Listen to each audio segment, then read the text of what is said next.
না মুখ্যমন্ত্ৰীৰ যিটো ইণ্টাৰভিউ আমি চালো মুখ্যমন্ত্ৰীয়ে কৈছে যে প্ৰাৰম্ভিকভাৱে 15,000কে দিব প্ৰাৰম্ভিকভাৱে 15,000 দিব ঠিক আছে কিন্তু তাৰপিছত তেওঁ কৈছে এছেছ কৰিব কিন্তু দেখা যায় যেতিয়া এছেছমেণ্ট কৰিবলৈ আহে এছেছমেণ্ট কৰাৰ পাছত যিটো ৰিপৰ্ট দিয়ে সেইমতে পইচা নিদিয়ে এইটোতহে মানুহৰ জটিলতা ঠিক আছে এছেছ নকৰাকেতো কাৰ ঘৰ ভাগি গৈছে কাৰ সকলো বস্তু বাহনি নষ্ট হৈছে এইটো নজনাকে কাকো ৰেণ্ডমলি সবকে 10 লাখ বা 5 লাখকে দিব নোৱাৰে এইটো লজিকেল কথা যুক্তিপূৰ্ণ এইটো একচেপ্ট কৰিছো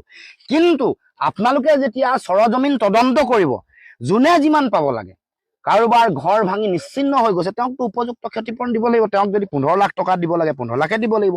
কাৰোবাৰ বিছনা পাতি কাঁহী বাতি সকলো শেষ হৈ গৈছে তেওঁলোকৰ গোটেই কথা বতৰাবোৰ এছেছ কৰি কৃষকৰ কৃষিভূমি কিমান নষ্ট হৈছে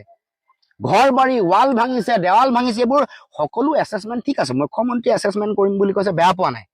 কাৰণ কোনো সকলোকে সমানে সমান দিলে ক্ষতিগ্ৰস্ত নোহোৱা মানুহ হয়তো পাই যাব পাৰে এটোত আমি যুক্তি আছে আকচেপ্ট কৰি লৈছো কিন্তু এছেছ হোৱাৰ যাতে 3 দিন বা 4 দিনৰ পিছত 5 দিনৰ ভিতৰতে যাতে পইচাটো পায় সেইটো কিন্তু নিশ্চিত হ'ব লাগিব সেইকাৰণে হেতুৱে আমি দাবী জনাইছো তাৎক্ষণিকভাৱে নিজৰ ঘৰৰ পৰা পলস অতৰাবৰ কাৰণে বাৰী চফা কৰিবৰ কাৰণে জেউৰাখন দি ল'বৰ কাৰণে 15,000 দিব একচেপ্টেবল কিন্তু যিটো ক্ষয় ক্ষতি হৈছে ক্ষতিপূৰণ পুনৰ সংস্থাপন তাৰ কাৰণে প্ৰয়োজনীয় 10 15 20 25 যি লাখ লাগে দিব লাগিব হেতুৱে আমি দাবী উত্থাপন কৰিছো আমি লাজ দুখ পাইছো এটোৱে যে আজিলৈকে দেশৰ প্ৰধানমন্ত্ৰীয়ে একো নকলে কোনো পেকেজ নিদিলে কোনো ধৰণৰ এগৰাকীও মন্ত্ৰী অসমলৈ নাহিলে বিহাৰ উৰিষ্যা দক্ষিণ ভাৰত বা আনকি জম্মু কাশ্মীৰতো তেওঁলোকে বানপানী হলে পোনপটীয়াকৈ তেওঁলোকৰ কেন্দ্ৰীয় মন্ত্ৰী যে আমাৰ ইয়ালে কেন্দ্ৰীয় মন্ত্ৰী যেতিয়া নিৰ্বাচনৰ সময়ত আহে অসমৰ মুখ্যমন্ত্ৰীয়ে দীঘলীয়া তালিকাখন দিয়ে আৰু কয় যে বহুতবাৰ প্ৰধানমন্ত্ৰী আহিছে বহুতবাৰ গৃহমন্ত্ৰী আহিছে ৰেকৰ্ড কৰি দিছে এই দুখৰ দিনত কিয় ৰেকৰ্ড কৰিবলৈ অহা নাই এখন তালিকা দি দিয়ে প্ৰটকল অফিচাৰ তাৰমানে পীযুষ হাজৰিকা কাৰ লগত থাকিব জয়ন্ত মল্ল কাৰ লগত থাকিব এখন তালিকা আগতীয়াকৈ প্ৰকাশ হয় তেওঁলোকৰ বিজেপি অফিচৰ পৰা সভাপতিগৰাকীয়ে এতিয়া বানপানী শিৱসাগৰলৈ আহিব ৰাজনাথ সিং তেওঁৰ লগত প্ৰটকল অফিচাৰ কোনেটো কিয় দিব পৰা নাই শিৱসাগৰলৈ অমিত শ্বাহ আহিব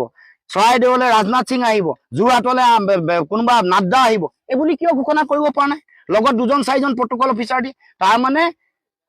কেৱল মাত্ৰ প্ৰধানমন্ত্ৰীৰ ভাষণতহে এ ফৰ আসাম আৰু উত্তৰ পূৰ্বাঞ্চল অষ্টলক্ষ্মী আমি যেতিয়া এনেকুৱা ধৰণৰ বিপদ আহিলে আমি আমাৰ কাৰণে যেনেকে আমাৰ সম্পদ দেশৰো সম্পদ আমাৰ বিপদ আৰু আমাৰ সংকট দেশৰ বিপদ আৰু দেশৰ সংকট নহয় এই কথাটো প্ৰমাণ হৈছে সকলোৱে দেখা পাইছে জনপ্ৰতিনিধি বা মন্ত্ৰীসকলে যেনেকে মুখ চুপতি মাৰি আছে বাকী মানুহৰ লগত বিৰোধীৰ লগত কিছুমান আমাৰ সামাজিক কাম কাজ কৰি থকা মানুহৰ লগত এগৰাকী গায়কৰ লগত যেনেকে মুখ চুপতি মাৰিবলৈ তেওঁলোকৰ সময় হৈছে শিৱসাগৰ চৰাইদেউ আহিবলৈ আপোনালোকৰ কিয় সময় হোৱা নাই এই কথাটোৱে আমি প্ৰশ্ন উত্থাপন কৰিব খুজিছো আৰু এইটো কথাও আমি কৈছো যে চৰকাৰৰ মানুহ অহা নাই চৰকাৰৰ মন্ত্ৰী অহা নাই লগে লগে বিৰোধীৰ ডাঙৰ নেতাবোৰো আহিব লাগে ৰাহুল গান্ধী ডাঙৰীয়া প্ৰিয়ংকা গান্ধী ডাঙৰীয়া আমি সকলোকে কৈছো আহক আপোনালোকেহে সদনৰ মজিয়াত ক'ব চৰকাৰৰ চকু খুলি দিব আপোনালোকো আহক কাৰণ পানী ওলাই গ'লে চাবলৈ কি পাব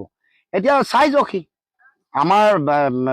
নেপালী বস্তি চাই যাওক হয় নহয় বিহু বৰ চাই যাওক আপোনালোকে সন্তক চাই যাওক চাই গৈ প্ৰকৃত কিমান পলস পৰিলে চাইহে আপোনালোকে সংসদৰ মজিয়াত ক'ব লাগিব সেইকাৰণে আমি সকলোকে কৈছো ডাঙৰ নেতা যিমান আছে ৰাষ্ট্ৰীয় পৰ্যায়ৰ বাওঁপন্থী দলৰো CPIM হওক বা CPI হওক বা CPIML হওক ৰাষ্ট্ৰীয় নেতৃবৰ্গ আহি দেশত ক'ব লাগিব আৰু দেশৰ ৰাষ্ট্ৰীয় সংবাদ গোষ্ঠীৰ প্ৰতিও আমাৰ আক্ষেপ আছে আপোনালোকে যিমান কৰিব লাগে সিমান নকয় যিমান দিব লাগে সিমান আমাৰ ডাঙৰ ডাঙৰ সাংবাদিক আছে তেওঁলোকৰ নাম চাৰিওফালে ছাতি ফুটি আছে তেওঁলোকক গুডি মিডিয়াত কি কৰে মানে মুদিৰ তুখন কৰে কৰি থাকক কিন্তু অসমৰ দুখৰ সময়ত আপোনালোকে কিয় দেশৰ সংবাদ মাধ্যমত আমাৰ কথা নকয় এইটো আমি দুখ পাইছো হ'ব